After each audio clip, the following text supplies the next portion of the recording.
අනතුරකට මුහුණ දුන්න වාහනයක් නැවත ප්‍රතිසංස්කරණය කළත් ඒ වගේ වාහනයක් මිලදී ගන්න අපේ සමාජය තුළ තියෙන දැඩි අකමැත්තක්. මේ අනතුර මරණීය අනතුරක් වුණොත් තත්ත්වය තවත් බරපතල වෙනවා. මේ කියන්න යන අద్භූත සිදුවීමත් මේ වගේ දරුණු ගණේ අනතුරක් හා සම්බන්ධ වුණු එකක්. ඇන්ටන් ජෝන්ස් කියන පැරණි ගායකයා ගැන ඔබ සමහර විට අහලා ඇති. ඇන්ටන් ජෝන්ස් මහත්මයා ගායනා කරන එක්තරා ගීතයක් තියෙනවා. ඒ ගීතය ආරම්භ වුණේ මෙන්න මෙහෙම. බණ්ඩාරවිල දෝවේ ගම්මානේ හරි ශෝකජනක සිද්ධියක් වුණේ කියලා.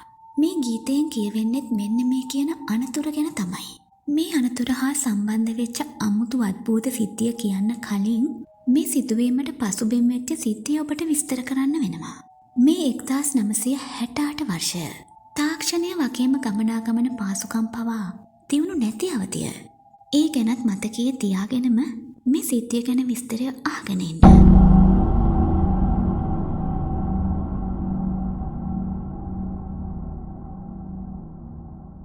1968 වර්ෂයේ පෙබරවාරි මාසයේ දිනයක MD ගුණසේන සමූහ ව්‍යාපාරයට අයත්ව තිබුණු නිදහස් පුවත්පත් සමාගම මගෙන් ප්‍රකාශයට පත්වන දවස පුවත්පතේ අවසන් පිටුව එක්තරා අනතුරක ඡායාරූපවලින් පිරී ගොස් තිබුණා.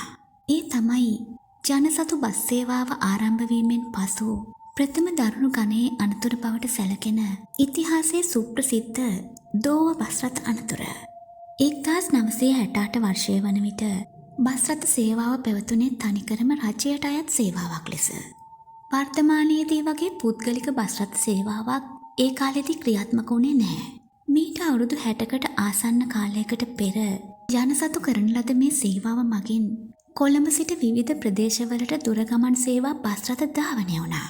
මේ කාලයේදී මෙසේ ධාවනය වූ බස් රථ සේවාවන් අතරින් කොළඹ බදුල්ල බස් සේවාවත් ඉතාම ප්‍රසිද්ධියට පත් වූ එකක්. ඒ නිසාම මේ බස් රථ නිරන්තරයෙන් අඩු නැතුව මගීන්ගෙන් පිරී තිබුණා. ඒකට තවත් එක ප්‍රධාන හේතුවක් තිබුණා.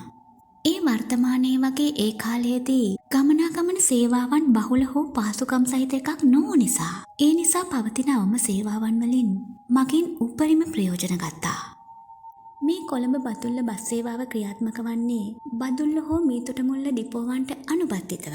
මේ බස් රථ කොටිකාවත්ත පරණ පාර ඔස්සේ රත්නපුරය හරහා තමයි ධාවනය වුණේ. මහා මාර්ග පද්ධතිය දියුණු තත්ත්වයක තියෙන වර්තමානයේදී පවා බදුළු බණ්ඩාරවිල ගමන දුෂ්කරයි. ඉතින් මීට වසර 60 ගණනකට පෙර තත්ත්වය ඔබට අනුමාන කරන්න හැකි වේවි. එදා මේ මාර්ගය ඉතාම දුෂ්කරයි. ප්‍රපාතාකාර බැවුම්, කඳු පල්ලම්, වැලමිටි වංගු වගේම වර්ෂාව මීදුම වගේ කාලගුණික දේශගුණික සාධක පවා මේ ගමන තව තවත් දුෂ්කර කර තිබුණා. ඉතින් මේ ගමන දුෂ්කර වගේම ඉතාම වෙහෙසකාරී එකක් වූවාට කිසිම සැකයක් නැහැ. 1968 වර්ෂයේ පෙබරවාරි මාසයේ දිනයක මේ කොළඹ බදුල්ල බස් සේවාවට අයිති රථයක් කොළඹින් පිටත් වෙලා යනවා. රථය කොළඹින් පිටත් වන විට වේලාව සවස 2:30 බව හෝරා යන්ත්‍රවල සටහන් වෙලා තිබුණා.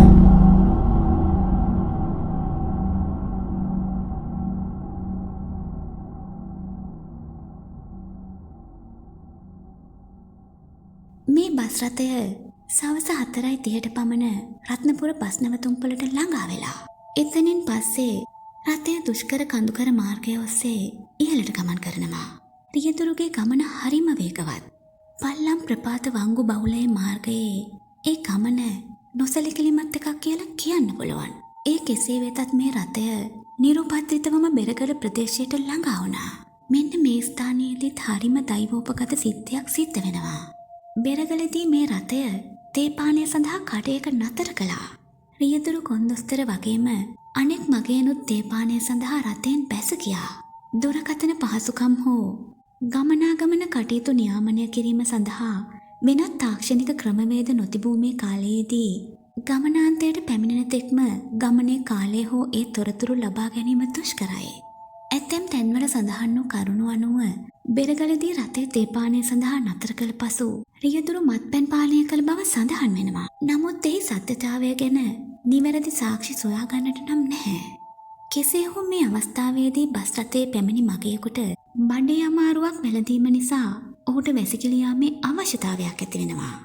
ඔහු තම අවශ්‍යතාවය ඉටු කරගෙන පැමිණෙන විට බස් රථය පිට වී ගිහින් නමුත් මගියාගේ බෑගයේ ඇත්තේ බස් රථය තුල. ඔහු මාර්ගයේ ගමන් කරන මෝටර් රථයකට අතපොවා නවත්වාගෙන බසේ පසුපස හඹා යනවා. බස් රථයේ ගමන ඉතාම වේගවත්. අවස්ථා දෙකකදී එය මාර්ගයේ ගමන් කරන මෝටර් රථයක හා වෙනත් රථයක ගැටෙන්නට ගොස් තිබුණා. බස් රථයේ ගමන් කළ මගියෙකු මේ රථය ධාවනය කරන ආකාරය ගැන කොන්දොස්තරවරයාට පැමිණිලි කර තිබුණා. නමුත් කොන්දොස්තරවරයා පවසා තිබුණේ මේවා අපි පුරුදු වෙන්න යන ගමන් නෙවෙයි යන්නයි. දැන් රාත්‍රිය උදා වෙලා බණ්ඩාරවලට ආසන්න වෙද්දී ඉදිරියෙන් නැති වංගුව ඔස්සේ රියදුරු රථය ඉතා වේගයෙන් ධාවනය කළා. ඉතාම අවාසනාවන්ත සහ ඛේදජනක ලෙස බස් රථයේ ඉදිරියෙන් නැති බෝක්කුවක ගැටෙනවා. අධික වේගයෙන් බෝක්කුවේ ගැටි අනෙක් පසට වීසි වී යන බස් රථය එක් ක්ෂණයකින් ප්‍රපාතාකාර බෑවුමට පෙරලී යනවා.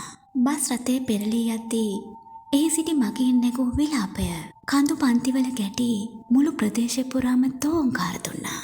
බසේ ගමන්ගත් රියදුරු කොන්දොස්තර ඇතුළුව මගින් 25 දෙනෙක් එම ස්ථානයේදීම ජීවිතක්ෂයට පත් වුණා. තුවාල ලැබුවන් රෝහල්ගත කළත් මියගිය සංඛ්‍යාව ඉහතකී සංඛ්‍යාව ඉක්මවා ගිය බව පසුව පළවී තිබූ පුවත්පත්වල සඳහන් වී තිබුණා.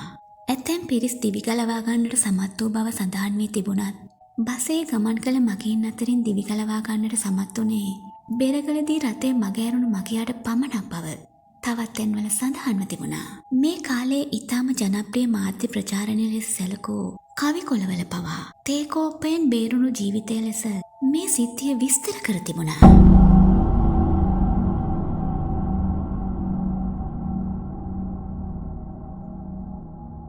මේ සිද්ධියේ අද්භූත කොටසට පැමිණෙන්නට කලින් තවත් තොරතුරු කීපයක් කියන්න සිද්ධ වෙනවා. මේ වකවානුව කියන්නේ රට තුළ බස් රථ බහුලව තිබුණු කාලයක් නෙවෙයි. ඒ නිසාම ඉතාම දැඩිසේ අලාභහානි වී තිබුණත් මේ අනතුරට පත් වූ බස් රථය බණ්ඩාරවිල ඩිපෝවටත් එතැනින් වේරහැර රජයේ කර්මාන්ත ශාලාව වෙතත් ඉතාම දුෂ්කර ලෙස රැගෙන එනවා. මේ කාලයේදී අනතුරට පත් වූ බස් රථ භාවිතයෙන් ඉවත් කිරීම එහෙමත් නැත්නම් කණ්ඩෙම් කිරීමේ ක්‍රමවේදයක් තිබුණේ නැහැ. වේරහැර කර්මාන්ත ශාලාවේදී මේ බස් රථය කොටස් වලට වෙන් කරනවා. මෙසේ කොටස් කිරීමේදී බස් රථයේ සුන් බුන් අතර මිනිස් ශරීරවල කොටස් පවා රැඳී තිබුණා. මේ අවස්ථාවන් කෙතරම් සංවේගජනකදයි ඔබට සිතා ගන්නට පුළුවන් නැති. බස් රථ එකලස් කිරීම සම්බන්ධයෙන් ඉතා ඉහළ දැනුමක් තිබූ සේවකයන් සිටි ඒ කාලයේදී මේ අනතුරට පත් වූ බස් රථය පවා ඉතා අපහසුවෙන්වත් ධාවනයට සුදුසු තත්වයට පත් කරනවා. ඉන්පසු මේ නැවත සකස් කරන ලද බස් රථය පරීක්ෂණ ධාවන කටයුතු සඳහා ඩිපෝවකට බාර දෙනවා.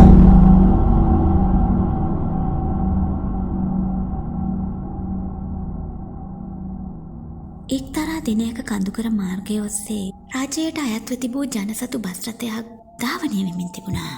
රථය විශාල වංගු කීපයක් පසු කර එද්දීම එක්වරම පරිසරයේ ඉතා දැඩි මීදුමකින් වැසී ගියා. ඒ සමගම බසේ එන්ජිම නතර වෙනවා. නමුත් එය නැවත පනගන්වා ගන්නට රියදුරුට හැකි වුණා. මද දුරක් ධාවනය වෙද්දී නැවත රථයේ එන්ජිම නතර වෙනවා. රියදුරු නැවත වතාවක් උත්සාහ කොට රථය ඉදිරියට ධාවනය කරනවා. රාත්‍රිය උදා වෙලා වටපිටාව අඳුරුයි. බස් රථයේ රියදුරුට එක්වරම අනපේක්ෂිත සිදුවීමකට මුහුණ දෙන්නට සිදු වෙනවා. ඔහුගේ උකුල මතට ඉතා තදගතියෙන් යුත් යමක් ඉහළ සිට ඇද වැටෙනවා. තම ඔඩොක්කුව මත දකින දර්ශනයෙන් රියදුරු භීතියෙන් කෑ ගසනවා. ඔහුගේ උකුල මතට වැටී ඇත්තේ මිනිස් හිස් කබලක දත් සහිත හනු කොටස. බයෙන් බිරාන්ත වන රියදුරු බසේ සිටි මගීන්ට මේ පෙන්වා සිටිනවා. දුටු දර්ශනයෙන් මගීන්ට දැඩිසේ භීතියට පත් වී තිබුණා. මේ අවස්ථාවේදී මාර්ගයේ ගමන් කරමින් තිබූ තවත් බස් රථයක් මේ රථය පාරායනයේ නවතා ඇති ආකාරය දැක එහි රියදුරු සහ කොන්දොස්තරවරයා මෙම රථය අසලට පැමිණෙනවා. බස් රථයේ රියදුරු මේ අමුතු සිදුවීම ඔවුන් දෙදෙනා හා පවසනවා. එවිට අනෙක් බස් රථයේ පැමිණි කොන්දොස්තරවරයා ඉතා පුදුමයෙන් මේ බස් රථය දෙස බලා සිටින්නට වුණා. මේ දෝව ප්‍රදේශයේදී ඉතා දරුණු අනතුරකට පත්ව මගීන් 25 දෙනෙකුගේ ජීවිත අහිමි වූ නැවත එකලස් කරන ලද බස් රථය බව ඔහු විසින් හඳුනා ගන්නවා. එතෙන් පටන් මේ බස් රථය ධාවනය කරගෙන ඉදිරියට යන්නට රියදුරු මහතා කිසිසේත්ම කැමති වුණේ නැහැ. ඔහු ඒ තරමටම කම්පනයට පත් වී සිටියා. නමුත් කෙසේ හෝ බස් රථය ගමනාන්තය දක්වා රැගෙන යා යුතු බැවින් කොන්දොස්තරවරයා විසින් රථය පදවාගෙන මගින් ගමනාන්තය තෙක් රැගෙන යනවා. ඉන්පසු මේ බස් රථය අනුයුක්ත ඩිපුව වෙත ගාල් කරනු ලබනවා. නමුත් එතනින් පසු මේ බස් රථය ධාවනය කිරීමට කිසිදු රියදරකෝ කැමති වන්නේ නැහැ. ඒ නිසාම කිසිදු ආයාසයක් නැතුවම මේ බස් රථය කාලයත් සමග භාවිතයෙන් ඉවත් වී ගියා. ඩිපෝව කෙළවරක හුදකලාව රඳවා තිබූ එය කාලයත් සමග වැඩුණු ගස්වැල් වලින් වැසී නොපෙනී ගියා. ඇතැම් රාත්‍රීන් වල ඒ අසලින් ගමන් කරන ඩිපෝ සේවකයින්ට වේදනාත්මක විලාපයන් ඇසුණු බව කියවෙනවා. කෙසේ නමුත් බොහෝ කාලයක් තිස්සේ එකම තැන දි รา පත් වෙමින් තිබූ මේ රථය පසු කලක යකඩ සඳහා වෙන්දේසි වූ බව සඳහන්. යකඩ නම් මුදලට වෙන්දේසි වන්නට ඇති. ඒත් ඒ බස් රථයේ ගමන් කළ මිනිස් ජීවිතවල වටිනාකම් කාගේ හෝ මවක් පියෙක් දුවා දරුවෙක් සහෝදර සහෝදරියක් වන්නට ඇති මිනිසුන්ගේ හිතයිශීන්ගේ හදවත් තුළ ඒ ශෝකය සදාකාලයටම සැඟවී තියන්නට ඇති. වසර 60 ගණනක් ගත වී ගොස් තිබුණත් තාක්ෂණය මහා මාර්ග මෙතරම් දියුණු තත්ත්වයක තිබුණත් අදටත් මාර්ග අනතුරු නිසා මේ ආකාරයටම මිනිස් ජීවිත අහිමිවීම කෙතරම් ඛේදජනකද.